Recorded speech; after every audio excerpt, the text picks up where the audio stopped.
Alright, we got it. Alright, good evening everyone.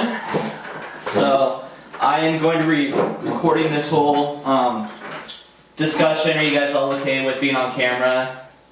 Yeah. Yep. Yes. Dylan?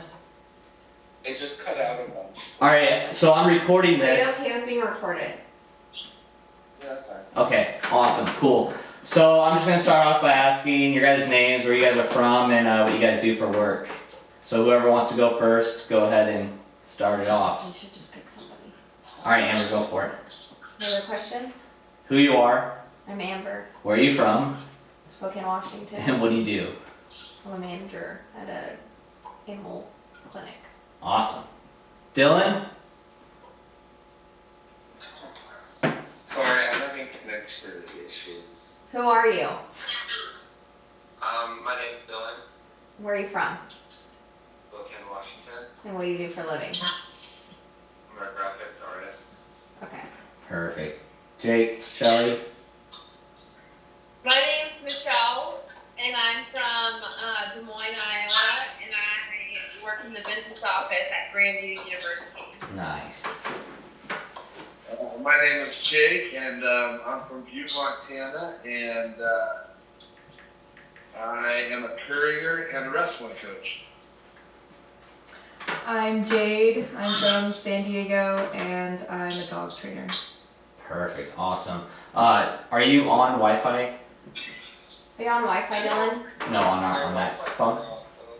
Can you turn it off Wi-Fi so you're just on data? Because that'll probably make it better. I'm not connected to Wi-Fi anyways. Okay. Okay, we'll just go with it. So, everyone here has seen the documentary 13th, right? Yeah. Awesome. So what do you guys what's your guys' initial reactions on the documentary? What did you guys think about it? It's very graphic. Graphic? Yeah. I knew something was up with the prison system, but I just really had no idea how really bad it was. Yeah, definitely like how they were having the scale of how 1960s all the way to now, how many people are in prison. I thought that's pretty alarming.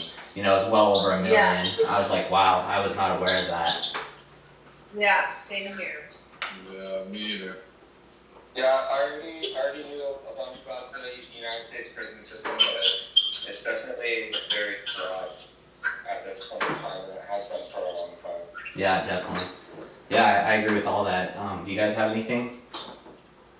Yeah, I just thought it was pretty shocking. Amber? I said it was graphic. Okay, graphic, sorry. Mhm. We'll go on to the next question. Who do you guys think the film was intended for? The audience wise. Probably like I think it was for mainly, for white people in the United States to realize what's going on. Mm-hmm. I think it's just kind of for any audience that wants to listen, because their whole goal is to just educate. So like voters and people that can use the information that they were given through the documentary to make something different to change the system. Do you guys think it was unique why it's out now, in 2020? Did it just come out Yeah, recently? I think it did just come out I think recently. it was 2016. Oh, 2016, sorry, never So mind. last election. Never mind. It blew up after everything was going on with the Black Lives Matter. Black Lives Matter movement. Yeah, definitely. It blew up. Yeah, for sure. Do you want to add something? You said something earlier. Can you hear me? Oh, is it my turn? Yeah, Yeah, you go were for it, saying Dylan. something earlier and everyone was talking, so I wanted to see if you wanted to say it.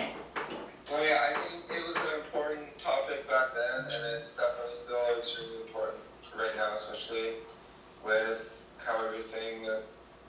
with everything that's going on right now. Mm-hmm. Yeah, definitely.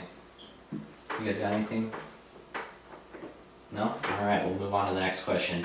Have any of you ever been directly affected by any of the issues presented in the film? If so, how?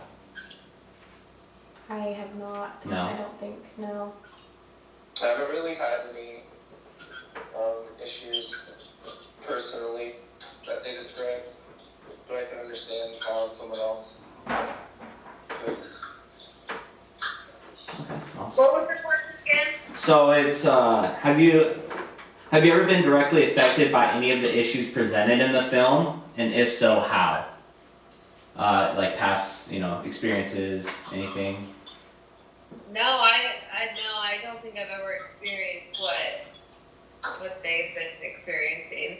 Do you guys have any friends that have been, or like, No, I No. don't. No, I've never had. I do. yeah? How so, Jake? Go ahead. I said how so? I've actually been with friends at a college party, and we've been stopped purely on the fact that two of the people that I was with were of a minority, and they really had no reason, because there was a large amount of other people that were walking right next to us. Yeah. So they particularly grabbed these two gentlemen and essentially had them searched, and the cop was essentially illegally searching them and then moving them around like on the cam by like their belt. Mm-hmm. They were resisting, or it was so awkward and vivid that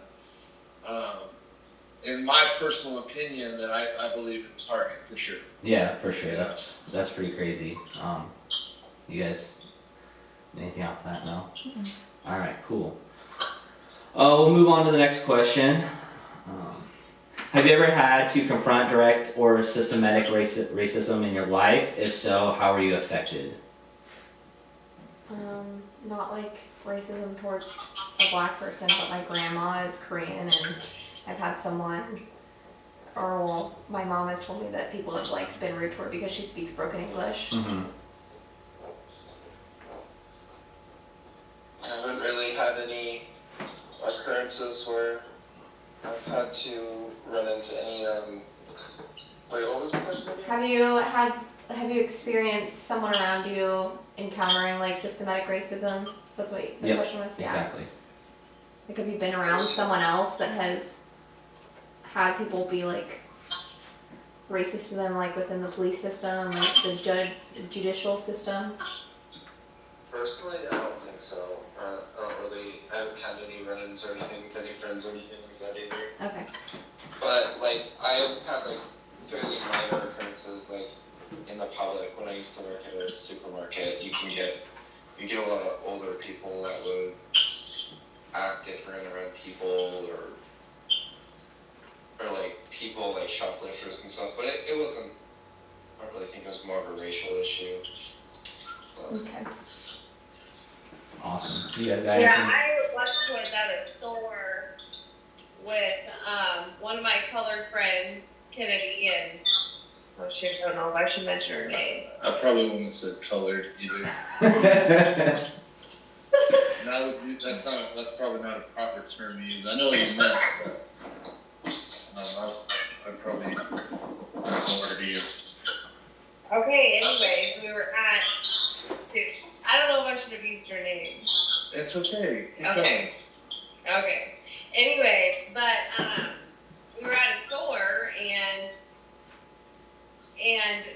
this woman accused her of stealing earrings, and she never even it was directly targeted toward. I mean, there was 4 girls.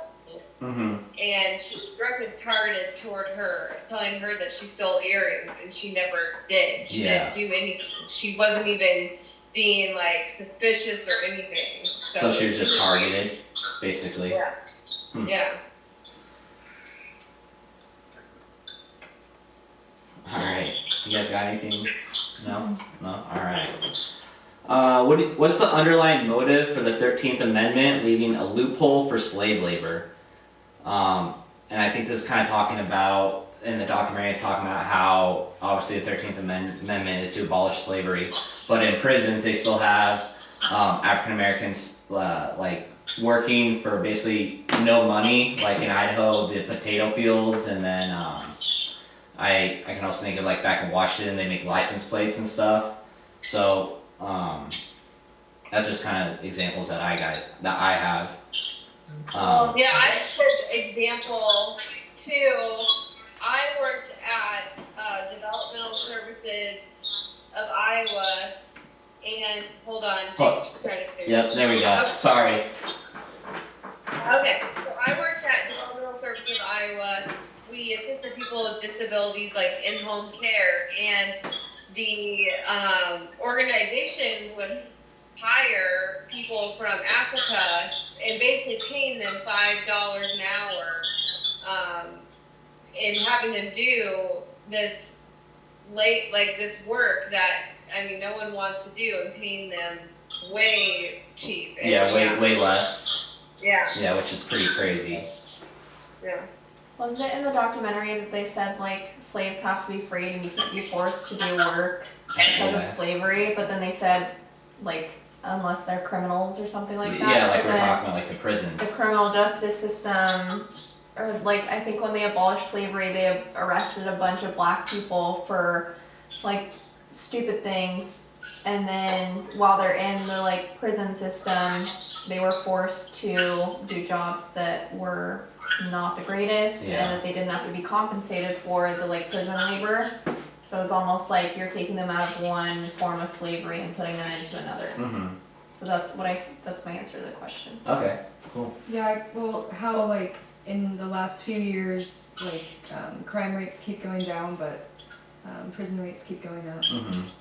Which is pretty interesting. I guess the second part of this question is, were you guys aware that the 13th Amendment still allows for some forms of slavery, like what we were all talking about?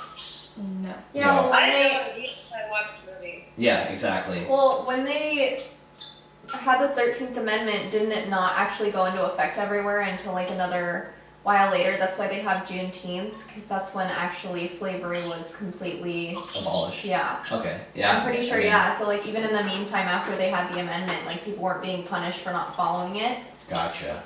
And then I mean, even now today, there's still a bunch of things that people do that are like